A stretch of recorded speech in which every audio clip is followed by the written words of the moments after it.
her little dance here, which she normally does.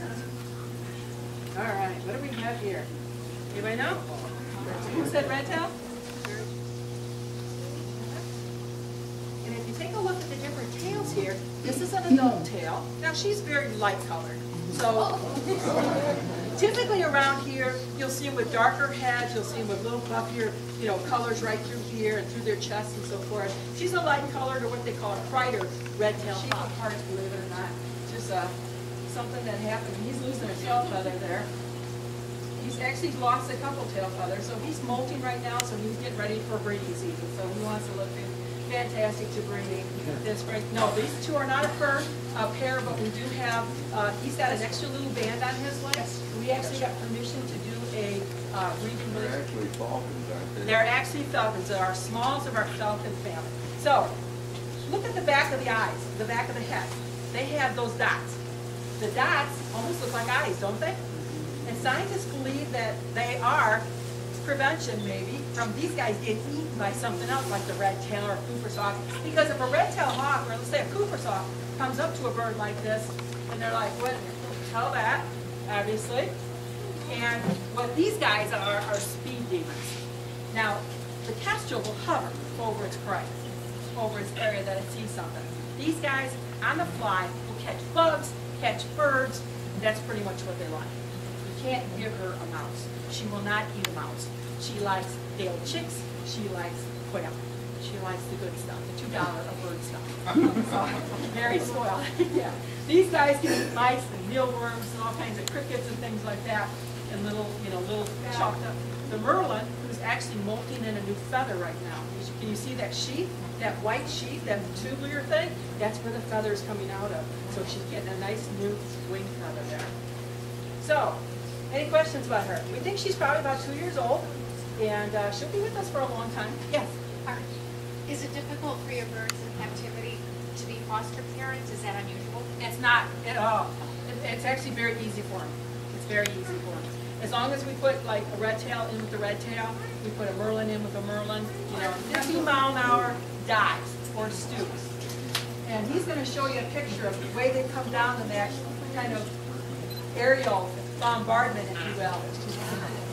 Do you see that? How it's closing in its wings? They can come down at 200 to 250 miles an hour. What they do is they aim for the back of the neck of a duck. Of a duck? Of a duck or a pheasant or a pigeon? Are they going to chase it this way? No. They're going to go above it. They're going to go way high in the sky so they can get those high speeds coming down. Then they ball up. Look at the long toes on this one. Look how long they are. They ball up those long toes, aim for the neck, hit the neck at those high speeds, and kill that animal instantly. She's a little high-strung here.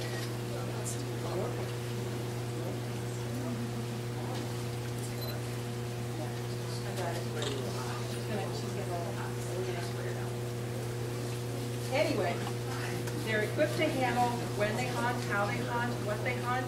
And these birds are equipped with an extra coating on their eyes to withstand those speeds. Look at the size of her chest compared to the other birds. She's really broad-chested. That's how she can get those speeds up and coming down and be able to handle. Their lung capacity is different. So he retired this bird and said, I don't want it to go anyplace else but your facility to be used as education. This is only her third time out as an education ambassador. This is a hunting bird. This is a bird that takes out pheasant and duck and birds like pigeons. And so this is all new to her to do education programs like this. And I don't want to hood her. We could hood her to keep her calmer, but I'd rather have her just get used to this on her own and see how she does. So anyway, what's that? She gets quail. She only gets quail. She gets a $2 bird. Yeah, she gets a $2 bird stuff. What? Well, we throw all we give them all dead stuff. Yeah, the only time we ask our birds.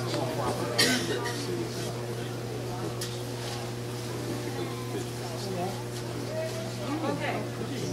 Well, we're kind of going in between the nighttime birds. This is a bird that actually hunts kind of very early in the morning and also late in the afternoon.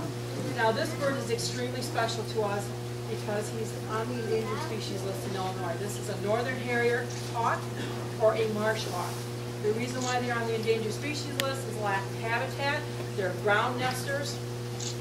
So they need the prairies, they need the marshes, they need the larger, taller grasses, the shorter grasses, and because they breed on the ground, they need to have that security of being able to have their nest on the ground without having predation, without having some 4,000 altogether between other photographers and Stan Tequila.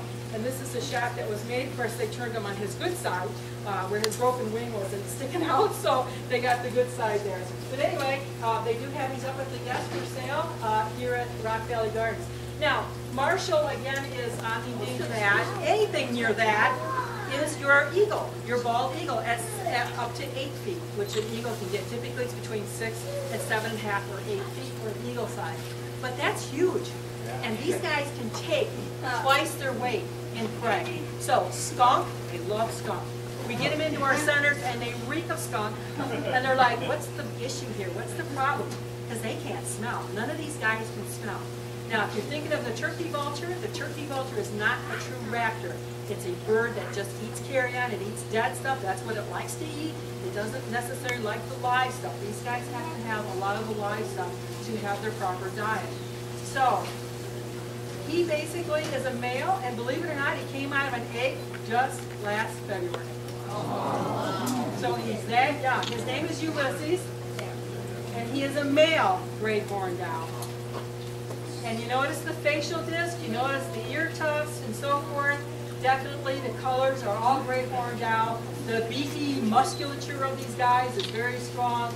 And then you've got this one. This is a barred owl. This is our second largest owl in the region. She only weighs 2 pounds. It's all feathers. You can see, it's all feathers. Anyway, Twilight came to us when she's about 7. She's going to be 7 this year. And she came to us, Anyway, both these birds were found at the bottom of a tree. Instead of the people saying, there's something wrong with this bird, I need to call a rehabber, or the police, or the veterinarian, or an animal hospital, or animal control, they decided to take these birds. They decided to take these birds home. Decided to feed them, well, what they thought was going to be a good diet, which was hamburger and chicken liver. No bones. Remember we talked about the whole animal? No bones. He did not suffer the consequences, but this one severely did. Look at this leg. It's totally crooked. She did not get calcium, so she's got a rickety leg. She has lack of, and that's what rickets are. It's lack of calcium in bone. She did not get that. So instead of actually still, okay. Like I said, raptors come in all different sizes, and these are our smallest owls. Now, Kathy again has a tufted owl, and I have the non-tufted owl. Those are eastern screech owls, which are very common around here. And also I have the northern Saw-whet owl, which isn't so, they migrate pretty heavily, and they're not too much, they come down in northern Illinois. However, these guys have fostered baby screech owls for us, and we've been able to get those back out in the wild, and they're super parents together, so they live together, and so forth. Now, who I have on the glove is a little northern Saw-whet owl. And these guys, like I said, are forest dwellers. They really like to stay along the brush and the briar bushes and stuff like that in the forest. She came from Wisconsin. She was hit by a car along with her cage mate. We have another one of these named Cedar. This is Sophie. And you notice we've got the wing trimmed here. We have to keep the wing trimmed and clipped because these guys have pretty long wings. And when they stretch them out and they're jumping around and so forth, they step on them when they're broken. It's really not broken, it's just nerve damage.